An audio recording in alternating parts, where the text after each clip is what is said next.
முன்னாள் அமைச்சர் செங்கோட்டையன் தற்போது தாவேகாவில் இணைந்திருக்கிறார். உள்ளிருக்கும் அந்த காட்சிகள் தற்போது வெளியாகி இருக்கிறது. அந்த காட்சிகளையும் தற்போது பார்த்து வருகிறோம். இது குறித்த மேலும் விவரங்களோடு இணைகிறார் செய்தியாளர் ராஜேஷ். வணக்கம் ராஜேஷ். முன்னாள் அமைச்சர் செங்கோட்டையன் தாவேகாவில் இணையும் நிகழ்ச்சியில் அந்த உள்ளிருக்கும் அந்த காட்சிகள் நம்மளால் பார்க்க முடியுது. அது குறித்த விவரங்கள். சுபா, தற்போது செங்கோட்டையன் அவர்கள் விஜயுடன் சந்திக்கக்கூடிய அந்த காட்சியை நாம் பார்த்துக் கொண்டிருக்கிறோம். நேற்று மதியம், அதாவது 2 மணி அளவிலே விஜயனுடைய வீட்டிற்கு சென்று செங்கோட்டையன் அவர்கள் அவரை சந்தித்து பேசியிருந்தார். இந்த சூழ்நிலையில தான் சுமார் ஒரு 1.5 மணி நேரம் அங்கு பேசியிருந்தார். அந்த நேரத்திலே தான் அவருக்கு என்னென்ன பொறுப்புகள் வழங்கப்பட இருக்கிறது, அவருடைய அடுத்த கட்ட செயல்பாடுகள் என்னவாக இருக்க போகிறது, இந்த கட்சிக்கு தான் என்ன செய்வதற்காக வந்திருக்கின்றேன், எனக்கு என்ன மாதிரியான சுதந்திரம் வேண்டும் உள்ளிட்ட பல்வேறு விஷயங்கள் அவர் அந்த சந்திப்பில் பேசியதாக சொல்லப்படுகின்றது. அதன் பிறகுதான் செங்கோட்டையன் வழக்கமாக தங்கக்கூடிய அந்த சென்னை இல்லத்திலே தங்காமல் அவர் ஆதவ அர்ஜுனுக்கு சொந்தமான மற்றொரு குடியிருப்பிலே சென்று அவர் தங்கியதாக சொல்லப்படுகின்றது. இன்று காலையிலே அவர் சென்னை பனையூரில் இருக்கக்கூடிய தமிழக வெற்றி கழகத்தினுடைய அலுவலகத்திற்கு வந்து சேர்ந்திருக்கின்றார். விஜய் இங்கே வந்திருக்கக்கூடிய நிலையிலே அவருடன் தற்போது அந்த சந்திப்பு நடைபெற்று வருகின்றது. இந்த சந்திப்பு முடிந்து இன்னும் சற்று நேரத்தில் பத்திரிகையாளர் சந்திப்பும் நடைபெற இருக்கின்றது. இந்த பத்திரிகையாளர் சந்திப்பிலே செங்கோட்டையன் அவர்கள் பேச இருக்கின்றார். அந்த பத்திரிகையாளர் சந்திப்பிலே தான் அவர் விளக்கங்களை கொடுக்க இருக்கிறார்.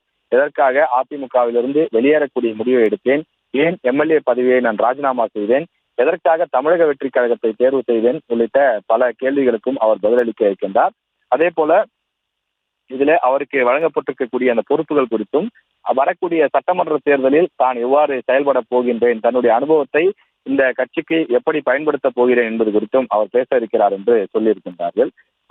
செங்கோட்டையன் அவர்களை பொறுத்தவரையிலே அவருக்கு 2 விதமான பொறுப்புகள் வழங்கப்பட்டிருக்கிறது. அதாவது நிர்வாக குழு, சமீபத்திலே தான் தமிழக வெற்றி கழகத்தில் நிர்வாக குழு நியமனம் செய்யப்பட்டது. அந்த நிர்வாக குழுவினுடைய அடிப்படையிலே தான் இனி அனைத்து நடவடிக்கைகளும் அனைத்து முடிவுகளும் இருக்கும் என்று சொல்லப்பட்டிருக்கின்றது. எனவே அந்த நிர்வாக குழுவினுடைய ஒரு தலைமை கோஆர்டினேட்டராக, தலைமை ஒருங்கிணைப்பாளராக செங்கோட்டையன் செயல்படுவார் என்று தெரிவிக்கப்பட்டிருக்கிறது. இது தவிர 4 மாவட்டங்களுக்கு மட்டும் அவர் அமைப்பு செயலாளராக இருப்பார் என்றும் சொல்லப்பட்டிருக்கிறது. ஈரோடு, கோவை, நீலகிரி, திருப்பூர் ஆகிய 4 மாவட்டங்களுக்கு அவர் அமைப்பு செயலாளராக செயல்படுவார் என்றும் தெரிவிக்கப்பட்டிருக்கின்றது.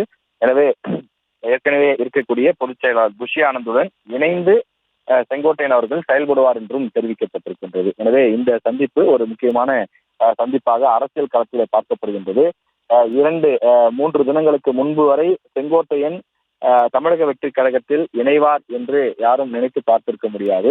அவர் தொடர்ந்து அதிமுகவிலிருந்து வெளியேறக்கூடிய நிலையில இருந்தாலும் கூட அவர் தொடர்ந்து அதிமுக ஒருங்கிணைய வேண்டும், விழுந்து கிடக்கக்கூடிய சக்திகள் எல்லாம் ஒன்று சேர வேண்டும் என்றுதான் பேசிக் கொண்டிருந்தார்.